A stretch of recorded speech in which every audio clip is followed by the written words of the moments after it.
The gunshots echoed across the Montana plains like the devil's own heartbeat as Willa Cooper raced through the tall grass, her lungs burning and her skirts hiked scandalously high. She could hear the thundering hoofbeats closing in behind her, 3 separate rhythms that matched the pounding of her terrified heart. Willa had never run so hard in her 22 years of life. The setting sun cast long shadows across the grasslands west of Bozeman, and she knew darkness would be both her salvation and her doom. If she could make it to the tree line before nightfall, she might have a chance at losing her pursuers, but stumbling in the dark could mean a broken ankle or worse. "There she is," the harsh voice of Silas Barlow cut through the evening air. "Don't let her reach them trees, boys." The Barlow Gang had been terrorizing the Montana territory for months, but Willa never thought she'd find herself in their crosshairs. Not until this afternoon, when she'd witnessed them gunning down the stagecoach driver and passenger in cold blood just outside of town. A bullet whizzed past her ear, close enough that she felt its heat. Willa ducked instinctively but kept running, her heart hammering against her ribs. Her honey-blonde hair had come loose from its pins, streaming behind her like a banner. "You can run, but you can't hide, girl." Another voice called out Luther Barlow, the youngest of the 3 brothers. "Might as well make it easy on yourself, easy." There would be nothing easy about what they planned to do with her. Willa had heard the stories what happened to women unfortunate enough to cross paths with the Barlow Gang. Death would be a mercy compared to the fate that awaited her if they caught her. The tree line seemed impossibly far. Her legs were growing heavier with each step, muscles screaming in protest. Another bullet kicked up dirt just inches from her foot. They were toying with her like cats playing with a mouse before the kill. Then she heard a 4th set of hoofbeats, coming fast from the direction of the creek.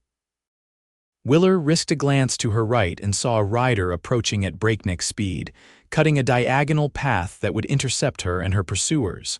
For a moment, her heart sank further. Another outlaw, perhaps, a friend of the Barlows come to join the hunt. But as the rider drew closer, she saw he wore no bandana mask like the Barlows. His face was partially shadowed by a wide-brimmed hat, but she could make out a strong jawline and determined expression.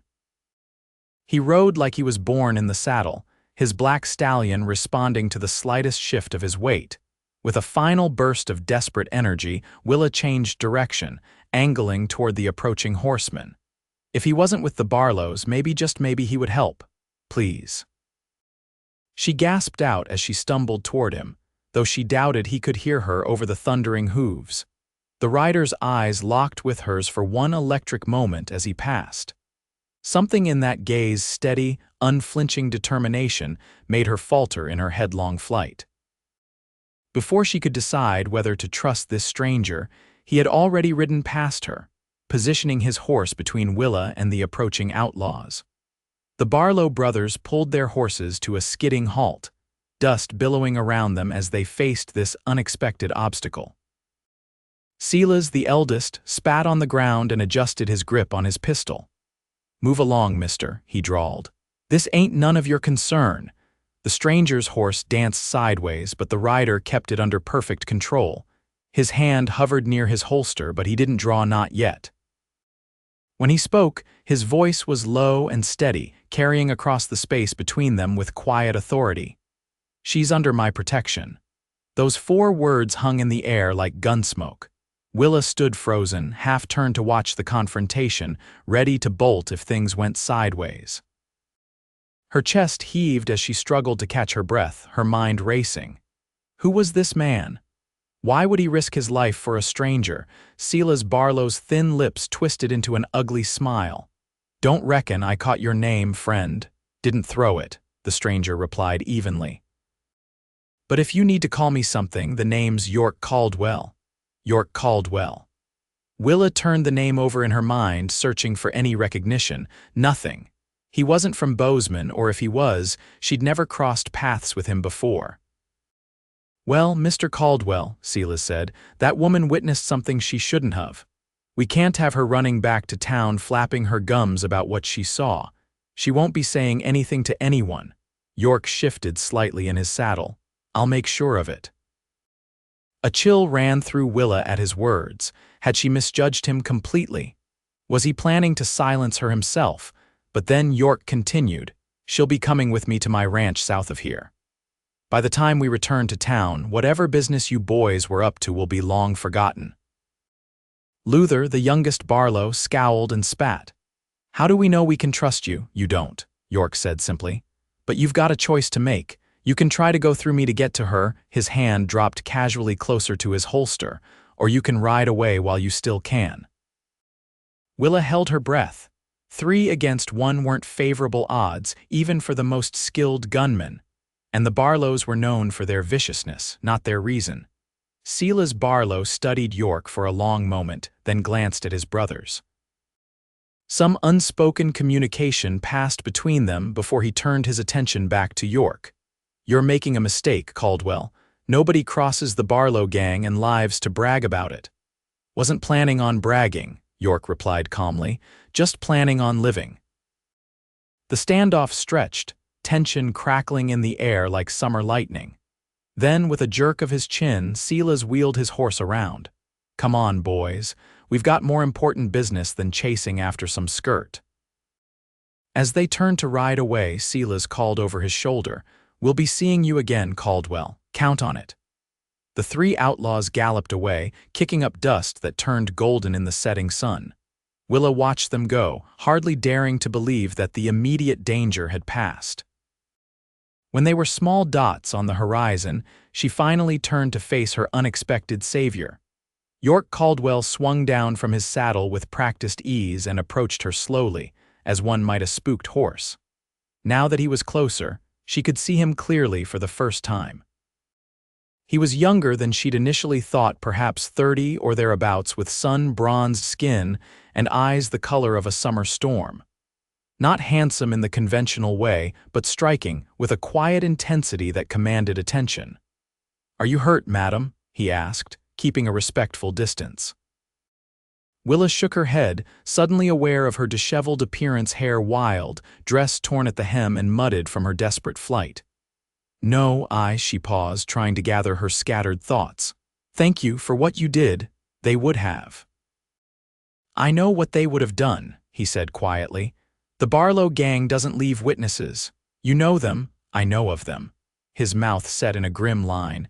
Most folks around these parts do. Willa glanced nervously in the direction the outlaws had disappeared.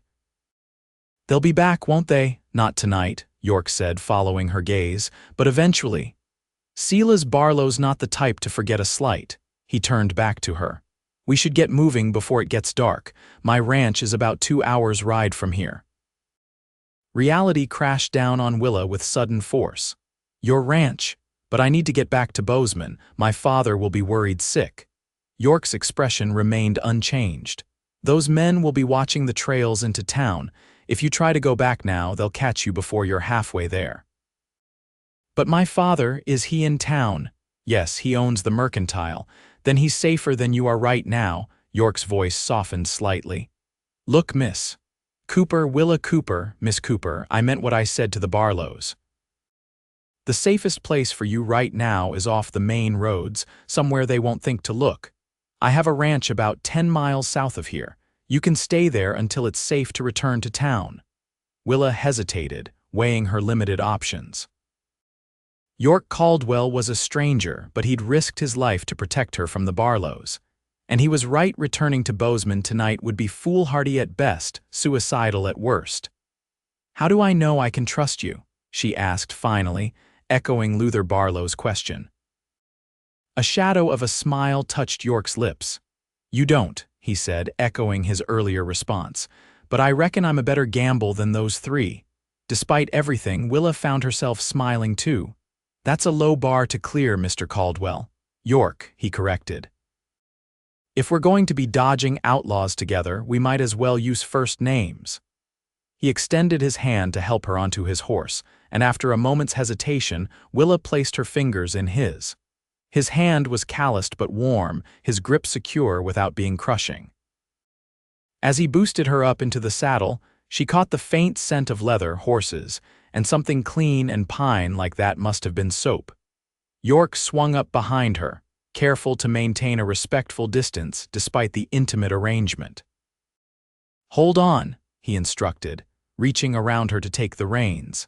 As they rode away from the site of the confrontation, Willa found herself acutely aware of the stranger at her back, the man who had, with 4 simple words, changed the course of her life. "She's under my protection." Little did she know how completely those words would transform her world in the days to come. The journey to York's ranch passed in tense silence.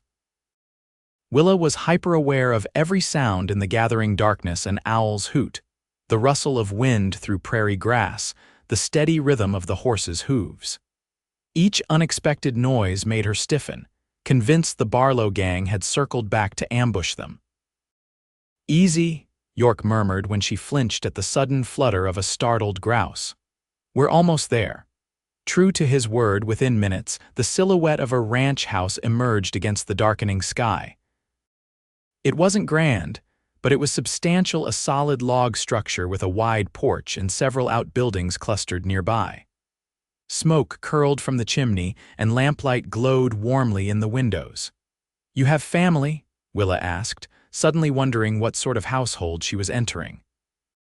"No," York replied. "Just a ranch hand, old Miguel. He helps with the cattle and keeps things running when I'm away." They approached the house, and York dismounted first before helping Willa down. Her legs were stiff and sore from the long ride and her earlier flight, and she stumbled slightly as her feet touched the ground. York's hands steadied her at the waist, then quickly withdrew once she found her balance. "Miguel," he called as he led her toward the house, leading his horse with his other hand. "We've got company." The door opened, spilling golden lamplight onto the porch. An elderly Mexican man appeared, wiping his hands on a dishcloth. His weathered face registered surprise at the sight of Willa, but he recovered quickly, nodding a greeting. "Senor York, I was not expecting you back so soon." His eyes moved to Willa, curious but not judgmental. "Change of plans," York said simply.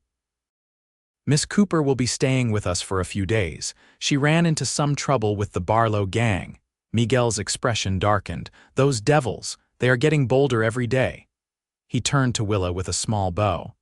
"Welcome to our home, señorita. It is humble, but you are safe here." "Thank you," Willa said, touched by the old man's courtesy. York handed the reins to Miguel. "Would you mind seeing to midnight? Miss Cooper and I could use some coffee and maybe something to eat if there's stew left." Of course." Miguel took the reins. "There is plenty of stew and fresh bread too. I will take care of the horse first, then bring food." As Miguel led the stallion away, York ushered Willa into the house. The interior was simple but comfortable: a large main room with a stone fireplace, sturdy wooden furniture, and bookshelves lining one wall. It was unexpectedly neat for a bachelor's dwelling, with colorful woven rugs softening the wooden floors. "Please, sit down," York gestured to a chair near the fire. "You must be exhausted." Willa sank gratefully into the offered seat, the warmth of the fire seeping into her chilled bones. Now that they were safe, at least temporarily, reaction was setting in. Her hands trembled slightly as she pushed back her tangled hair. "I still can't believe what happened," she said quietly. "One minute I was walking back from delivering medicines to the widow Johnson, and the next I was witnessing a murder and running for my life." York crossed to a sideboard and poured amber liquid from a decanter into a small glass.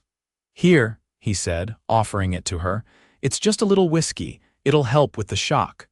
Willa hesitated. She wasn't in the habit of drinking spirits, but accepted the glass. The whiskey burned going down, but spread a welcome warmth through her chest. "Thank you," she said, handing back the empty glass, "for everything, if you hadn't come along when you did." "But I did," York said firmly, cutting off that line of thought. He took the seat opposite her, leaning forward with his elbows on his knees. "Now, I need to know exactly what you saw. Every detail could be important." Willa closed her eyes, trying to order the chaotic events of the afternoon in her mind. I was on my way back to town after visiting the widow Johnson. Her arthritis has been acting up, and Father asked me to bring her some of his special liniment. She opened her eyes, finding York watching her intently. I took the shortcut through Harper's Meadow. That's when I heard the stagecoach approaching. The Missoula stage? York asked. Willa nodded. I think so. It was supposed to arrive today with the payroll for the mine. Her voice caught. The Barlows must have known that. They were waiting in the trees just before the bend in the road. They shot the driver first. He never even had a chance to reach for his gun. And you saw their faces clearly. You're certain it was the Barlows? Yes, they weren't even wearing masks. I recognized Sila's right away. He's been in Father's store before. Willa shuddered at the memory. After they shot the driver, the guard tried to fight back, but there were 3 of them. They killed him too, then took the strongbox from under the seat. That's when I must have made a noise or moved, because suddenly Sila's was looking right at me. York's expression was grim. And they chased you. All the way from Harper's Meadow. I thought I could lose them in the tall grass, but they stayed on my trail. Willa looked up at him, a question that had been nagging at her finally finding voice. How did you happen to be there? It's miles from anywhere. Something flickered in York's eyes, hesitation, perhaps, or calculation. I was on my way back from Bozeman, he said after a moment, taking the creek trail back to the ranch. I heard gunshots, then saw you running with 3 riders in pursuit. Wasn't hard to figure out what was happening. Before Willa could press further, Miguel returned, carrying a tray with 2 bowls of steaming stew, a loaf of bread, and a pot of coffee. Eat, eat, the old man encouraged, setting the tray on the table between them. Food makes everything better. Despite everything, Willa found she was ravenous. The stew was hearty and flavorful, rich with beef, potatoes, and vegetables. She ate with surprising appetite while York and Miguel exchanged quiet words in Spanish. Though she couldn't understand them, the serious tone told her they were discussing the situation with the Barlows. When they finished their hushed conversation, Miguel nodded to Willa. I have prepared the spare room for you, señorita. There are fresh linens on the bed, and I will bring hot water for washing. Thank you, Miguel, she said warmly. You're very kind. The old man smiled, revealing a gap where a front tooth should have been. It is nothing. We do not often have guests, especially such pretty ones. He shot a meaningful glance at York that Willa pretended not to notice.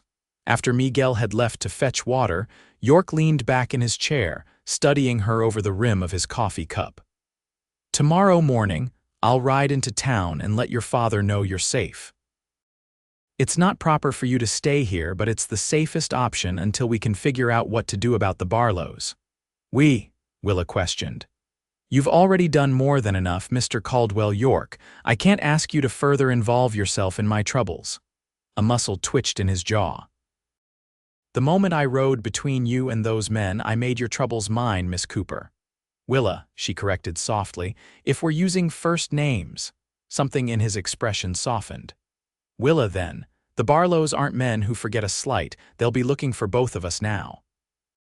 Why did you do it? The question that had been burning in her mind finally escaped. Why risk your life for a stranger? York was silent for so long that Willa thought he might not answer. When he finally spoke, his voice was low, almost as if he were talking to himself. I saw a woman running for her life, pursued by men who meant her harm. What kind of man would I be if I rode past? There was something in his tone, some old pain or memory, that made Willa certain there was more to the story than he was telling. But before she could probe further, Miguel returned with a steaming pitcher of water and clean towels. Your room is ready, señorita, he announced. It is the first door on the right. I have left one of Señor York's shirts for you to sleep in, if that is acceptable. Tomorrow we can perhaps find something more suitable. Willa blushed at the thought of wearing York's clothing, but nodded her thanks. It was certainly preferable to sleeping in her torn and mudded dress. Thank you again for your hospitality, she said, rising from her chair. Both of you. York stood as well, ever the gentleman despite the unusual circumstances. Try to get some rest. We'll talk more in the morning. As Willa followed Miguel to her room, she glanced back at York. He stood by the fire, his profile strong against the dancing flames, one hand resting on the mantelpiece as he stared into the coals. There was a weight to his stance, a burden in the set of his shoulders that stirred her curiosity even as exhaustion pulled at her. Who was York Caldwell? And what ghosts haunted the man who had, with 4 simple words, placed himself between her and certain death? The spare room was small but comfortable, with a narrow bed, a washstand, and a chest of drawers. A colorful quilt covered the bed, and curtains of faded blue cotton framed the single window. It was simple, clean, and far more welcoming than Willa had expected. After Miguel left, she poured water into the basin and washed away the dust and fear of the day as best she could. York's shirt, left folded on the bed, was soft with wear and smelled faintly of pine soap. It hung to her knees when she put it on, the sleeves dangling past her fingertips until she rolled them up. Exhaustion crashed over her as soon as she lay down, but sleep proved elusive. Every time she closed her eyes, she saw Silas Barlow's cold smile, heard the crack of gunfire, felt the terror of those desperate moments before York had appeared. And beneath those immediate fears lurked deeper questions. What would happen tomorrow? How could she return to Bozeman while the Barlows remained at large? What would her father say about her spending the night at a stranger's ranch? Eventually, sheer physical fatigue overcame her racing thoughts, and Willa drifted into an uneasy sleep. She woke with a start sometime in the darkest part of the night, heart pounding from a nightmare she couldn't quite remember. For a disorienting moment, she didn't know where she was. Then memory flooded back the stagecoach robbery, the chase, York's intervention, the ranch. A sound from outside caught her attention, voices, low and urgent.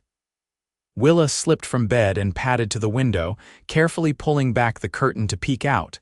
In the moonlit yard, York and Miguel stood beside 2 saddled horses, deep in conversation. York was dressed for riding with a rifle in a scabbard attached to his saddle. As she watched, he checked his pistol before sliding it back into his holster. Fear clutched at Willa's heart. Had the Barlows been spotted nearby? Was York preparing to confront them? Or was he leaving, perhaps deciding that protecting her was more trouble than it was worth? She quickly pulled on her dress, still dirty but better than confronting 2 men in nothing but a borrowed shirt, and hurried out to the main room, then through the front door onto the porch. "What's happening?" she called, her voice carrying in the still night air. Both men turned, startled by her appearance. York recovered first, stepping toward the porch. "You should be sleeping," he said, his tone gentle but firm. "I saw you from the window. Are the Barlows here?" Willa wrapped her arms around herself, suddenly conscious of her disheveled state and bare feet. "No," York assured her. "But I received word that they're searching the area. Miguel's brother works at the saloon in town. He rode out to warn us." Willa glanced at the second horse. "You're leaving." She tried to keep the accusation from her voice, but some of it slipped through anyway. York's expression softened. "Not leaving, no. Riding to your father's store to let him know you're safe. In the middle of the night, it's the safest time to travel without being spotted," York explained. "And your father deserves to know you're alive as soon as possible." Guilt washed over Willa. Of course her father would be frantic by now. She'd been expected home hours ago, and with a stagecoach robbery and 2 murders discovered, the entire town would be in an uproar. "I should go with you," she said, taking a step forward. "Father will be worried sick." York shook his head firmly. "Too dangerous. The Barlows will be watching all the roads into town. I can slip in and out without being noticed. I know the back trails. But with 2 of us, especially a woman in a dress, we'd be spotted for sure."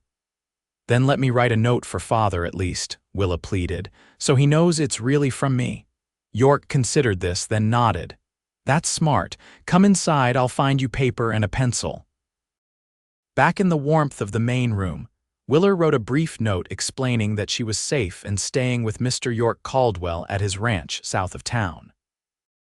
She assured her father that Mr. Caldwell had saved her from the Barlows and was an honorable man, and promised to return to town as soon as it was safe to do so. "Will this do?" she asked, handing the folded paper to York. He tucked it inside his jacket without reading it. "It will ease his mind to see your handwriting. I'll tell him everything else he needs to know." "Thank you." Willa hesitated, then asked the question that had been bothering her since she'd spotted the two men preparing to ride out. "Will you come back, after you've spoken to my father?"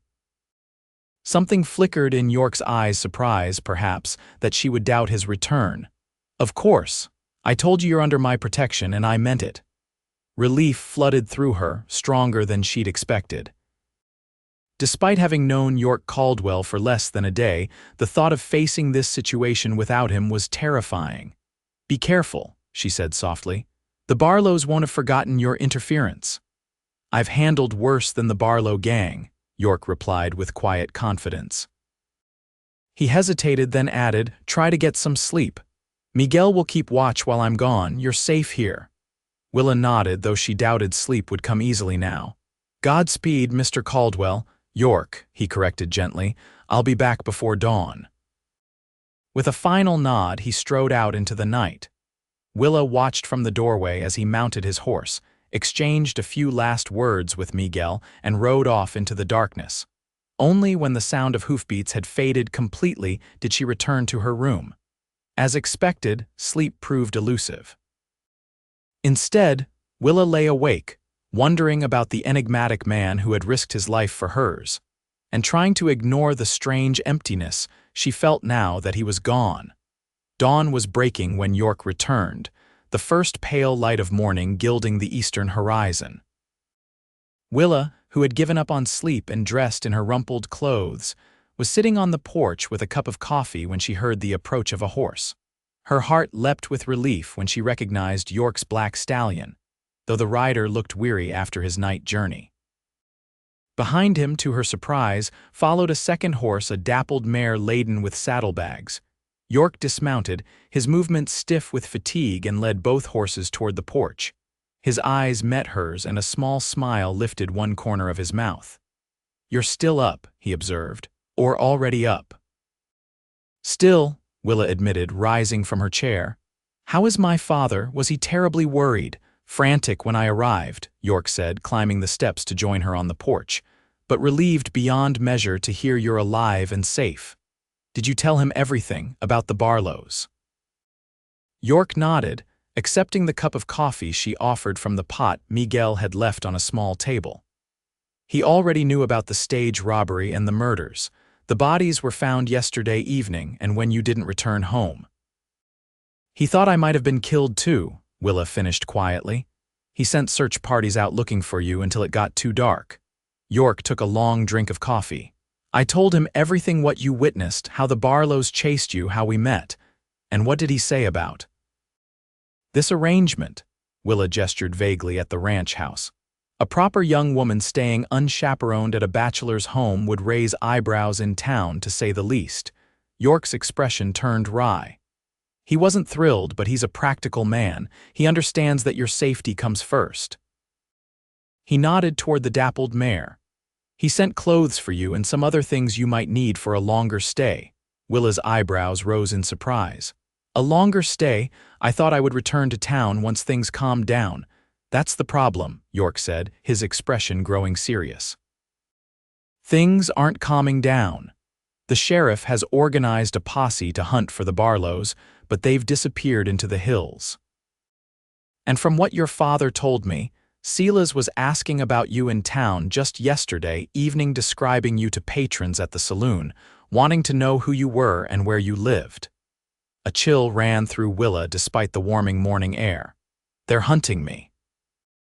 "They can't afford to leave a witness alive," York confirmed grimly. "Not with murder charges hanging over their heads. Your father and I agreed it's safest for you to stay here out of sight until the Barlows are caught. But that could be days, weeks even." Willa's mind raced. "I can't impose on you for so long." York shook his head. "It's not an imposition, and your father is sending word to your aunt and Helena. Once it's safe to travel, you can go stay with her until this all blows over. Helena was more than 100 miles away, practically another world. Willa had visited her father's sister only twice in her life. The thought of being sent away like a child, of leaving her father and the life she knew in Bozeman, filled her with a complicated mix of emotions. Before she could sort through them, Miguel appeared in the doorway. "Ah, Senor York, you have returned safely. Good, good. I will prepare breakfast for everyone." He noticed the second horse and smiled. "The señorita has things, yes. I will help bring them inside." As Miguel busied himself with the saddlebags, Willa turned back to York. There were dark circles under his eyes and a day's growth of stubble shadowed his jaw. Despite his obvious fatigue, he remained alert, his gaze continually scanning their surroundings as they talked. "You should rest," she said softly. "You've been riding all night." York shook his head. "Later. There's work to be done first. The cattle need checking, and I want to ride the boundaries of the property to make sure we don't have unwanted visitors." "The Barlows wouldn't come here, would they?" Alarm sharpened Willa's voice. "They couldn't know where I am." "Probably not," York admitted. "But I don't take chances with men like that. This ranch is remote enough that we should have plenty of warning if anyone approaches, but I'll feel better after I've checked the perimeter myself." The idea of York riding out again so soon without having rested bothered Willa more than she wanted to admit. "At least eat something first," she insisted. "And let me help Miguel with the chores while you're gone. I'm not used to sitting idle." A genuine smile touched York's lips for the first time since his return. "I'm beginning to think you're the type of woman who doesn't sit idle under any circumstances, Miss Cooper." "Willa," she corrected, smiling back despite herself. "And you're right. Father says I was born restless." "Well, Willa, there's plenty to keep you busy here if you're so inclined. Miguel can show you around after breakfast." York's expression sobered. "Just don't wander beyond sight of the house unless I'm with you, not until we know it's safe." The reminder of the danger lurking beyond the ranch's boundaries dimmed Willa's smile, but she nodded her agreement. "I'll be careful." "Good." York rubbed a hand over his stubbled jaw. "I should clean up before breakfast. I must look like something the cat dragged in." "You look like a man who rode through the night to help a stranger," Willa said quietly. "Thank you, York, for everything." Their eyes met, and something passed between them, a current of understanding, perhaps, or the first tentative roots of trust taking hold. Then York nodded, the gesture almost awkward, and turned to enter the house, leaving Willa alone with her thoughts on the sun-warmed porch. The days that followed fell into an unexpected rhythm. True to her word, Willa refused to remain idle. She helped Miguel with the cooking and household chores, learned to gather eggs from the cantankerous hens in the chicken coop, and even tried her hand at mending some of York's shirts when she discovered a basket of clothes awaiting repair. York spent much of his time working the ranch, checking on cattle, repairing fences, and keeping a vigilant eye on the surrounding countryside.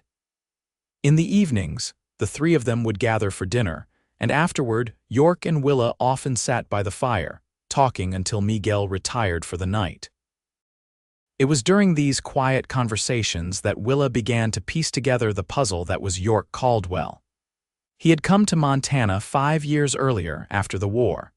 He'd fought for the Union, though he rarely spoke of those dark years. With money saved from his Army pay and work as a cattle driver, he'd purchased this ranch when the previous owner decided to try his luck in the California goldfields. "What about family?" Willa asked on the third night as they sat companionably before the hearth. "Do you have anyone back east?" Something shadowed York's expression. "No, my parents died before the war. I had a younger sister, but she—" He trailed off, staring into the flames. "I'm sorry," Willa said softly, understanding that she had stumbled onto painful ground. "I didn't mean to pry." York shook his head. "It's not prying, it's just not a story I tell often." He was silent for a long moment before continuing. "Her name was Emma. She was 16 when I left for the war, the prettiest, smartest girl in our county." I promised I'd look after her when our parents died, but then Fort Sumter happened, and like a fool I enlisted." The regret in his voice was palpable. Willa remained silent, knowing he needed to tell this story in his own way. "While I was away, 3 deserters came through our town. They took advantage of Emma being alone." His hands clenched into fists. "By the time I got her letter begging for help, it was too late. She'd taken her own life rather than face the shame." "Oh, York," Willa breathed, her heart aching for the pain etched in his features. "When I saw you running from those men," he said after a moment, "I couldn't help but think of Emma. What might have happened if someone had been there for her when those men came?" His eyes, when they met hers, were filled with a quiet intensity. "I couldn't ride past, not again." Willa reached across the space between them, covering his clenched fist with her hand. "What happened to your sister wasn't your fault. You were serving your country." "I made a promise to protect her," York said simply, "and I failed."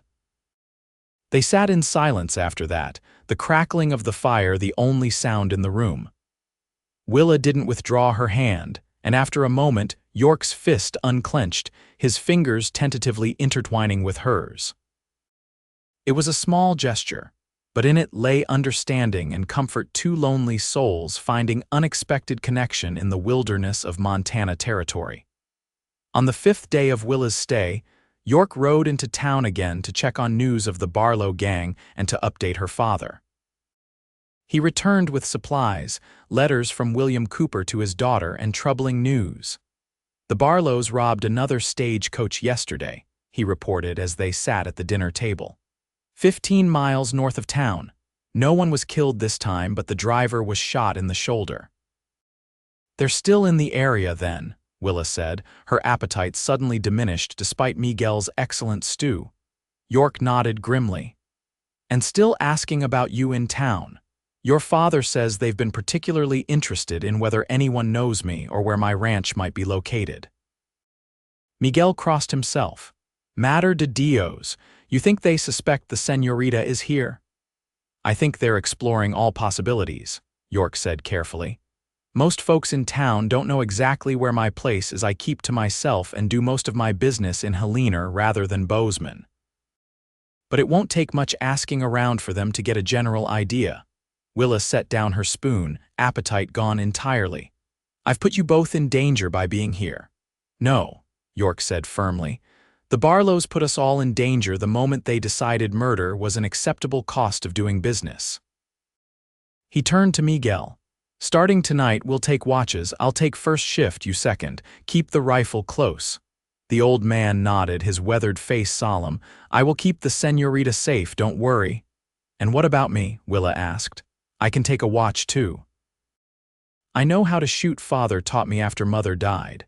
Both men looked surprised at this revelation, but York recovered first.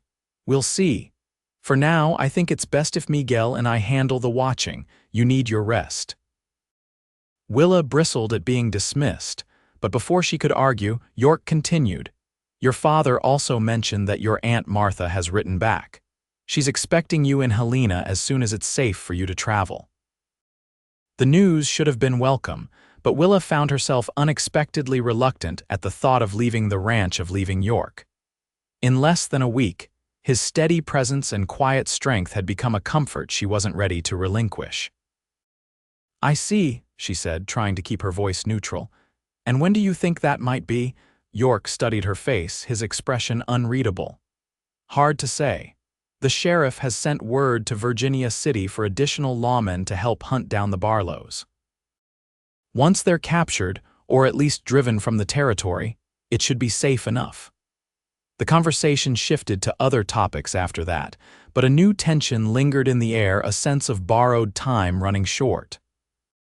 That night, as Willa lay in bed listening to York's measured footsteps on the porch as he kept watch, she found herself facing an uncomfortable truth.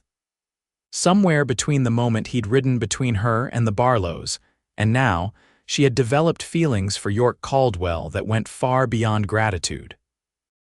The realization was both thrilling and terrifying. York was unlike any man she'd ever known, strong but gentle, reserved but kind, carrying deep wounds yet still capable of compassion. but what future could there be for such feelings? She was the daughter of a merchant, expected to make a suitable match in town. He was a solitary rancher who kept to himself, shaped by war and personal tragedy.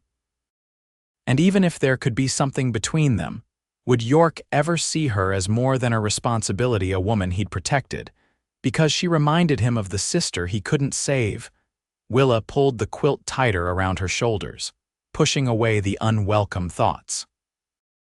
Tomorrow would be soon enough to face such complications. For now, she would try to sleep, comforted by the knowledge that York was keeping watch just outside her door. But sleep proved elusive, and when she finally drifted off, her dreams were troubled by images of running through endless prairie, pursued by faceless men on horseback, with York always just ahead, visible but somehow unreachable. The next morning dawned gray and threatening, with heavy clouds rolling in from the west.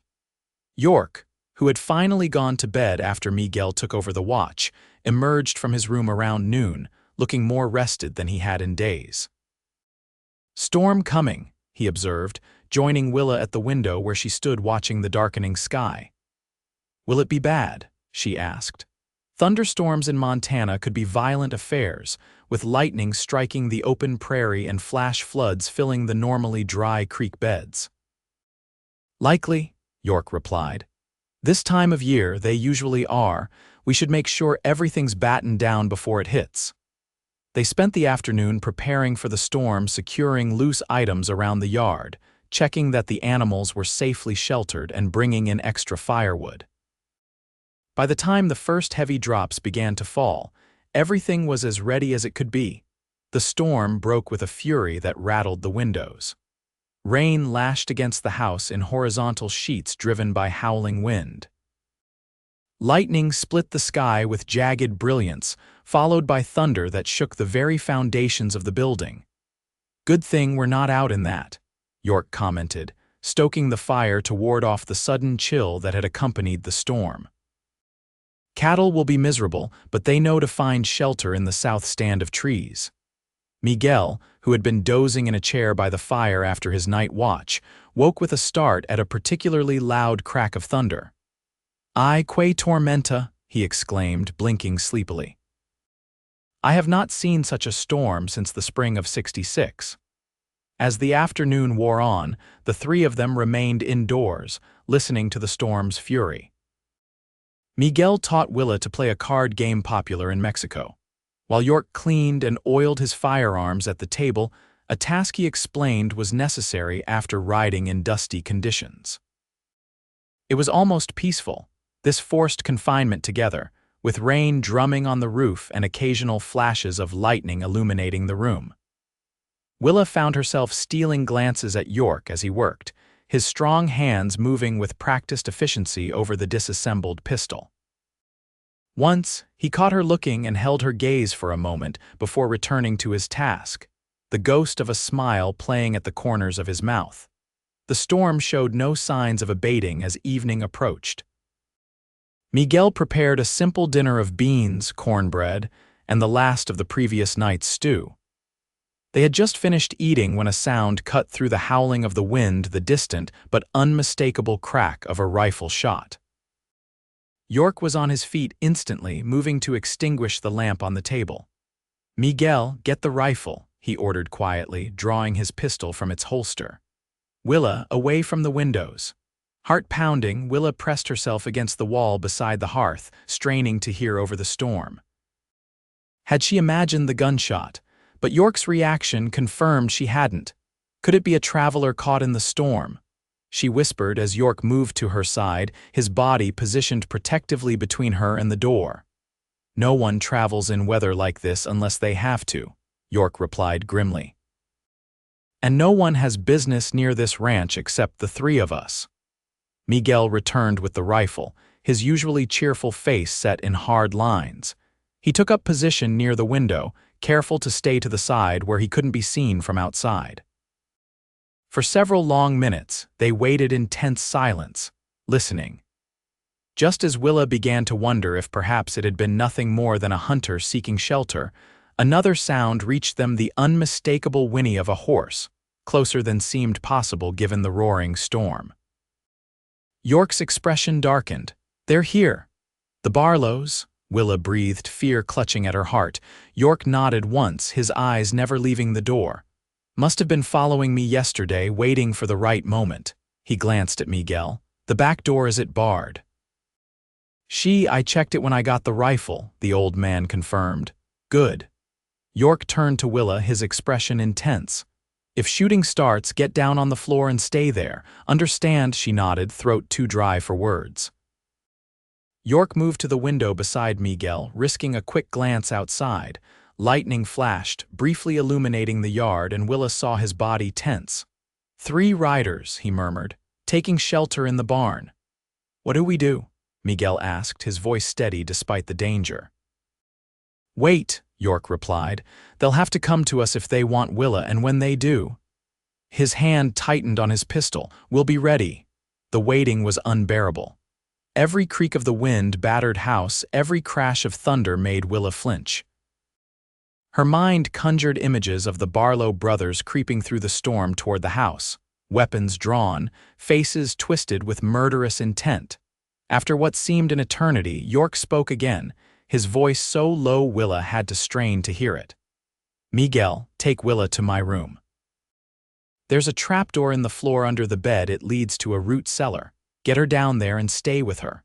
"No," Willa protested, moving toward him. "I won't hide while you face them alone." York turned to her, his expression leaving no room for argument. "This isn't a discussion. They're here for you, and I'm not giving them what they want." "But Willa," his voice softened slightly, "please, I can't protect you if I'm worrying about where you are. Go with Miguel." Before she could argue further, a new sound cut through the storm, a man's voice, barely audible over the wind. "Caldwell, we know you're in there. Send out the girl and we'll let you live." York's jaw tightened. "Go," he urged Willa. "Now." This time she obeyed, following Miguel toward York's bedroom at the back of the house. As they passed York, he caught Willa's arm, stopping her briefly. "Whatever happens," he said quietly, "know that meeting you was worth it." The simple words, spoken with such quiet intensity, stole Willa's breath. Before she could respond, he released her and turned back to the window, leaving her to follow Miguel with her heart in her throat. York's bedroom was spartanly furnished, just a bed, a chest of drawers, and a small table with a lamp. Miguel quickly moved to the bed, pushing it aside to reveal a trapdoor set into the wooden floor. "Quickly, señorita," he urged, lifting the heavy door to reveal a ladder descending into darkness. Willa hesitated, glancing back toward the main room where York stood alone against 3 armed men. "I can't leave him," she whispered. Miguel's weathered hand gripped her arm firmly. "Señor, York knows what he is doing. He was a soldier, remember? The best way to help him is to stay safe." Reluctantly, Willa began to descend the ladder. The cellar below was small and musty, with shelves of preserved food lining the walls. Miguel followed her down, closing the trapdoor above them and sliding a bolt to secure it from below. "York had this built when he first bought the ranch," the old man explained, lighting a small lantern that hung from a hook in the low ceiling. "He said a man should always have a place to hide his valuables and his family if trouble came." Family. The word caught in Willa's heart. York had no family, yet he'd built this hiding place all the same. From above, they heard the muffled sound of the front door opening, followed by York's voice, too indistinct to make out the words, but calm and steady. "He is inviting them in," Miguel whispered. "Away from the storm to talk." "That's madness," Willa hissed. "They'll kill him." Miguel shook his head. "Señor York is smarter than that. He knows men like the Barlows. They will not simply shoot him, they will want to find you first." The thought of York facing the Barlows alone, buying time with his life so she could escape, was unbearable. Willa moved toward the ladder, but Miguel blocked her way. "No, señorita, you will stay here." "But York would want you safe," Miguel finished firmly. "Trust him." Above them, footsteps moved across the floor, multiple sets, moving cautiously. Then voices, louder now but still indistinct. Willa strained to hear, catching only fragments. Tell us where she is. Just want the girl. Can't have her." Then, with shocking suddenness, a gunshot rang out, so loud that Willa jumped, bumping her head on the low ceiling. More shots followed in quick succession, along with the crash of breaking furniture and shouted curses. Willa's hands flew to her mouth, stifling a cry of fear. Miguel placed a steadying hand on her shoulder, his fingers digging in painfully as they both listened to the chaos above. A final shot echoed, followed by a terrible silence broken only by the continuing rumble of thunder outside. Willa stood frozen, straining to hear any sound that would tell her York was alive, footsteps again heavy, stumbling, then a thud directly overhead. "York," Willa whispered, tears filling her eyes. "Please, God, let him be alive." As if in answer to her prayer, a voice called out weakly, "Miguel." "Willa, it's over." It was York's voice, strained and hoarse, but unmistakably his. Miguel immediately moved to the trapdoor, sliding back the bolt and pushing it open. Light spilled down into the cellar, along with the acrid smell of gunpowder. "Stay here," Miguel told Willa firmly. "Let me check first." The old man climbed the ladder with surprising agility for his age. Willa heard his exclamation from above, then his rapid-fire Spanish as he apparently discovered York's condition. Unable to wait any longer, Willa followed, emerging into York's bedroom to find him sitting on the floor beside the bed, clutching his left shoulder. Blood seeped between his fingers, staining his shirt crimson. "You're hurt." She rushed to his side, dropping to her knees beside him. "It's not bad," York said, though the pallor of his face contradicted his words. "Bullet went clean through." He attempted a reassuring smile that turned into a grimace of pain. "The Barlows?" Willa asked, her hands hovering helplessly over his wound. "Dead." The word fell from York's lips with grim finality. "All three. They didn't leave me much choice." Miguel had already hurried from the room, presumably to fetch medical supplies. Willa gently moved York's hand away from the wound to assess the damage. The bullet had indeed passed through his shoulder, leaving an ugly exit wound that was bleeding profusely, but didn't appear to have hit anything vital. "You need a doctor," she said, tearing a strip from the bottom of her petticoat to create a makeshift bandage. "No doctor for 20 miles, York replied, wincing as she pressed the cloth against his wound. "And not one that would ride out in this storm." Miguel returned with a basin of water, clean cloths, and a bottle of whiskey. Together, he and Willa helped York onto the bed, then cut away his bloodied shirt to better treat the injury. It was painful work. York bore it stoically, taking swigs of whiskey when the pain became too intense as they cleaned and bandaged the wound. Throughout the process, Willa found herself acutely aware of his physical presence, the broad expanse of his chest, the hard muscles of his torso, the network of old scars that told silent stories of past battles. When they had finally done all they could, York lay back against the pillows, exhaustion etched in every line of his face. "Someone should check on the bodies," he murmured, his eyelids growing heavy from the combination of blood loss, pain, and whiskey. "I will see to it," Miguel assured him. "You rest now, patron." As the old man left to deal with the grim task in the main room, Willa remained seated on the edge of the bed, her hand resting lightly on York's uninjured arm. "You could have been killed," she said softly, her voice catching. "Why would you risk your life like that?" "For me, a woman you barely know." York's eyes opened, finding hers with surprising clarity despite his condition.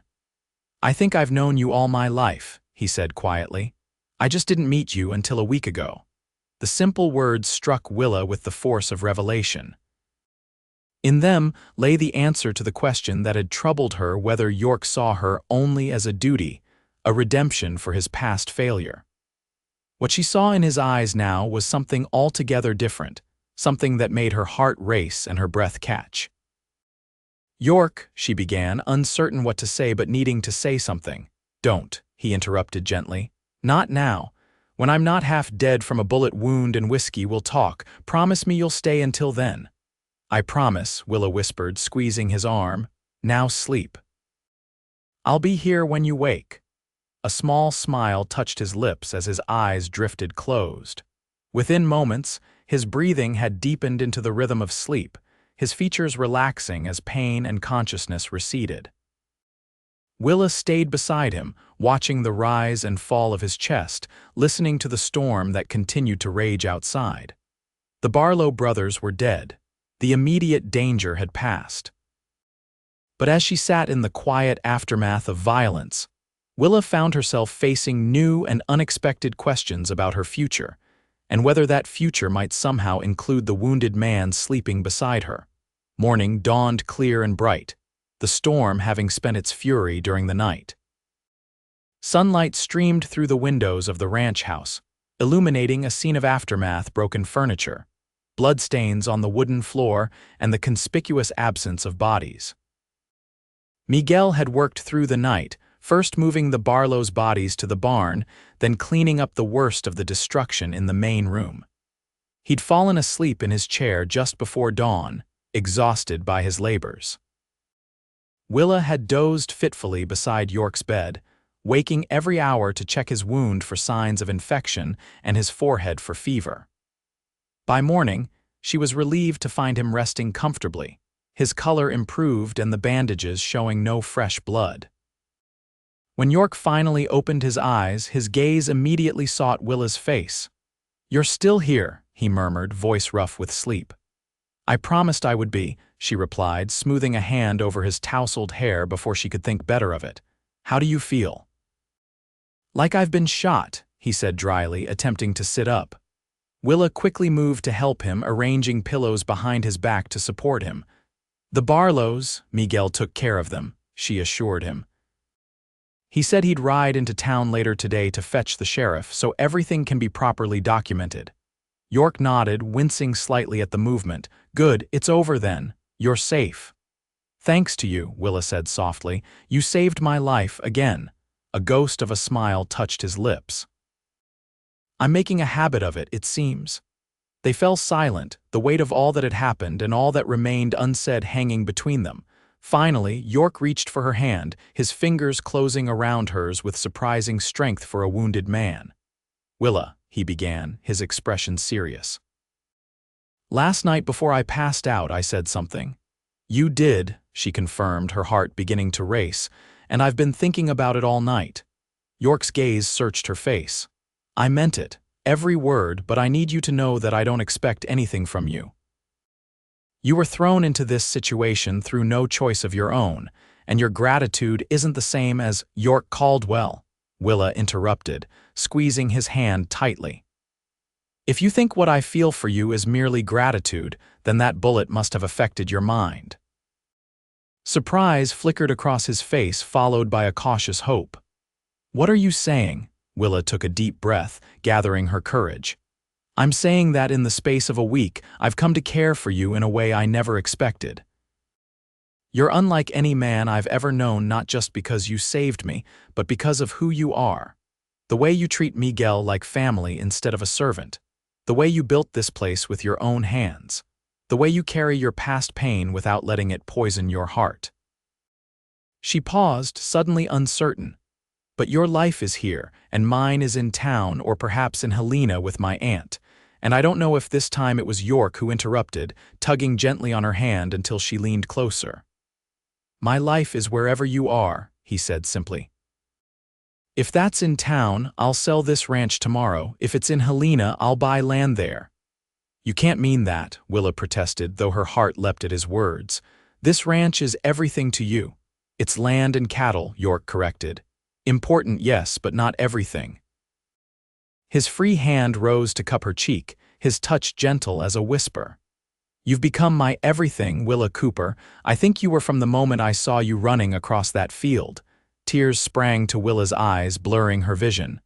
"I don't want you to sell your ranch," she whispered. "I've grown rather fond of it myself."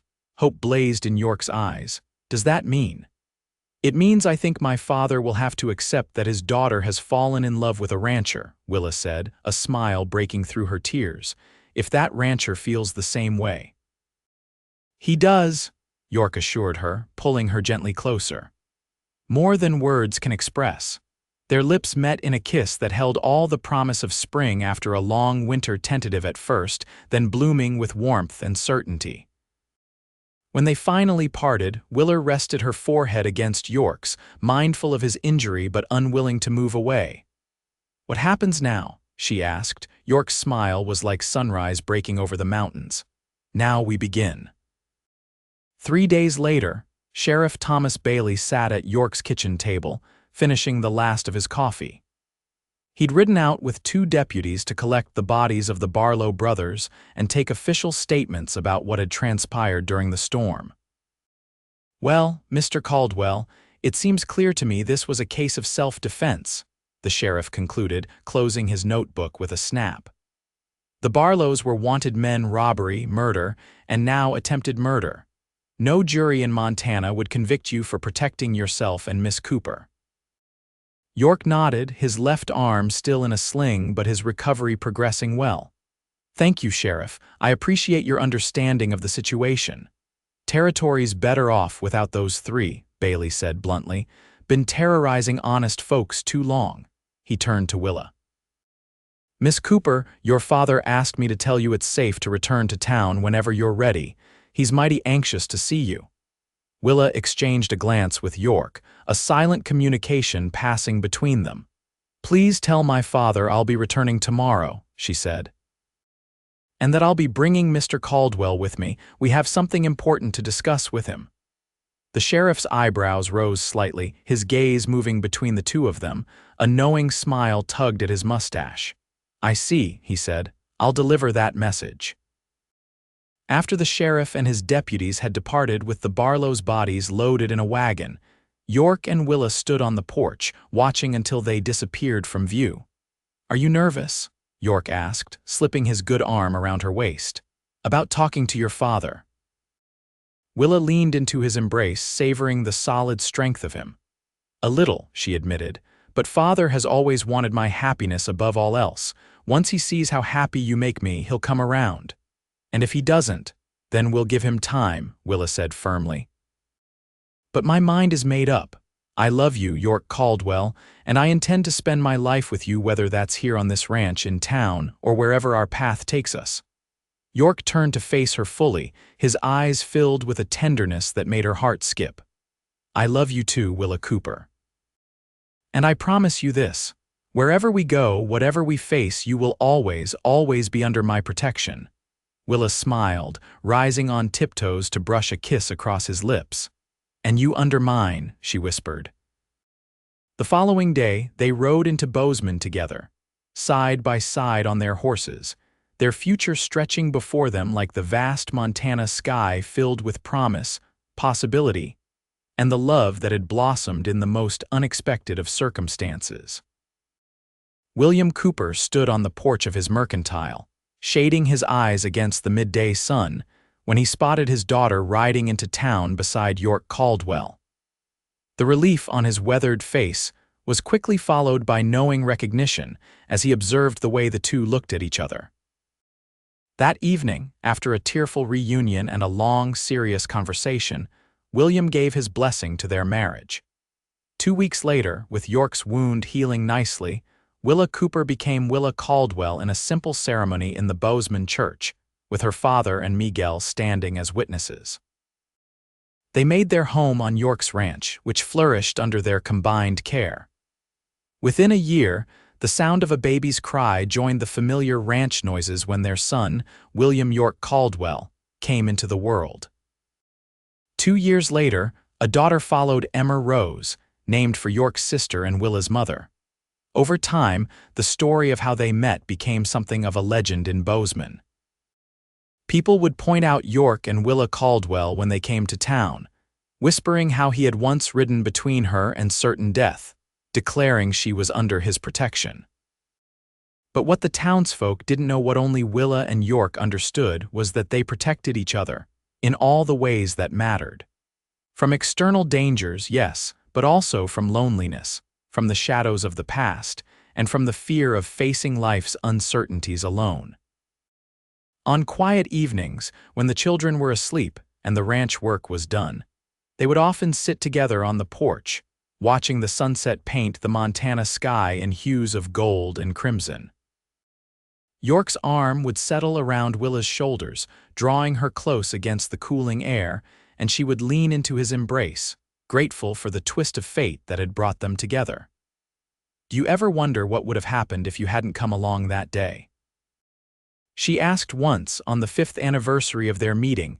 York was quiet for a long moment, his eyes on the distant mountains.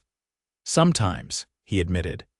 But then I remember something my father told me once, that the most important choices we make in life often don't feel like choices at all. They feel like instinct, like something we could not do. Like riding between a woman and 3 outlaws, Willa suggested, smiling up at him. York's answering smile was tender as he pressed a kiss to her forehead. Exactly like that, the best decision I never had to think about. As the sun dipped below the horizon, casting long shadows across the land they had built together, Willa thought of all the days and years that stretched ahead of them, days of work and rest, joy and sorrow, challenge and triumph. Whatever came, they would face it together, 2 hearts joined by 4 simple words spoken in a moment of courage that had changed everything. She's under my protection. In those words, York had claimed her safety as his responsibility. In the years that followed, they had built a life where protection meant far more than physical safety. It meant creating a haven of love, respect, and partnership that would shelter them and their children through all of life's storms. And in the end, that was the greatest protection of all.